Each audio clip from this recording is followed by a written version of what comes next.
LAC पर किसी भी वक्त हमला कर सकता है चीन। देखिए मैं लद्दाख में बैठा हूं और लद्दाख में बैठ करके जानकारी आपको दे रहा हूं। LAC के किसी भी पॉइंट पर हमला कर सकता है चीन। सरकार के टॉप लेवल सूत्रों के हवाले से आज की सबसे बड़ी खबर, LAC के पास चीन जुटा रहा है जंग का सामान। इस समय की सबसे बड़ी खबर। इस खबर के साथ ही लेफ्टिनेंट जनरल शंकर प्रसाद हमारे साथ जुड़े हुए हैं। मैं तुरंत उनके पास जाऊंगा। लेफ्टिनेंट जनरल शंकर प्रसाद, ये जो बात सामने आ रही है कि चीन कहीं भी हमला कर सकता है, हम इसको क्या माने? चीन ये हम पर हमला कर रहा है या शी जिनपिंग की हालत इतनी कमजोर हो चुकी है कि वो इस तरह से ध्यान हटा रहे हैं कि हमारी ओर मत देखो वरना हमारी सत्ता चली जाएगी? ये आपको इसके पीछे की राजनीति क्या समझ में आ रही है लेफ्टिनेंट जनरल प्रसाद? देखिए, सबसे पहले तो ये समझना चाहिए कि चीन इस समय चाहता क्या है, चीन का ऑब्जेक्टिव क्या है।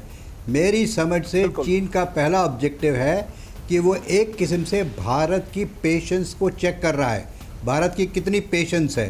दूसरी चीज़ वो चेक कर रहा है कि भारत का कितना रिजॉल्व है और कितनी उसकी तैयारी है।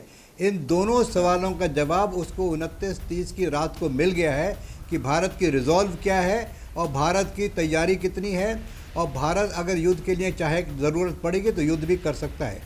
एक बात और मैं आपको ज़रूरी बताना चाहता हूँ कि चीन की एक ऑब्जर्वेशन है, ये मेरा मानना है, चाहे सच है चाहे झूठे है तो अगले टाइम बताएगा।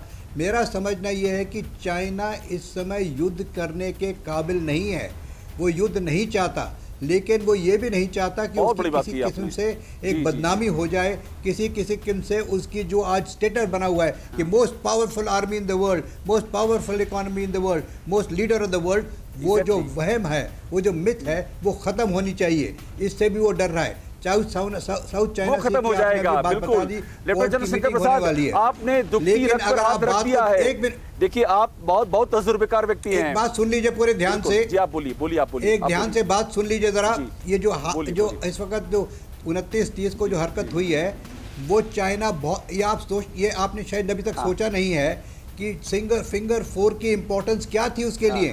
वो फिंगर 4 पे क्यों इतना बढ़ावा था? क्योंकि अगर फिंगर 4 पे लाइन ऑफ एक्चुअल कंट्रोल जाती है तो उसके नॉर्थ और साउथ में जो सीधी लाइन खींची जाएगी वो चुशूल की पहाड़ी तक जाएगी, और वो चुशूल एयरपोर्ट को, चुशूल ALG जिसको हम कहते हैं, उसको कब्जा कर सकेगा। चाइना के 3 ऑब्जेक्टिव हैं लद्दाख के अंदर, एक चुशूल ALC, एक गलवान वैली पे निगाह रखना, और एक दौलत बेग ओल्दी का जो ALC है उसको कब्जा करना।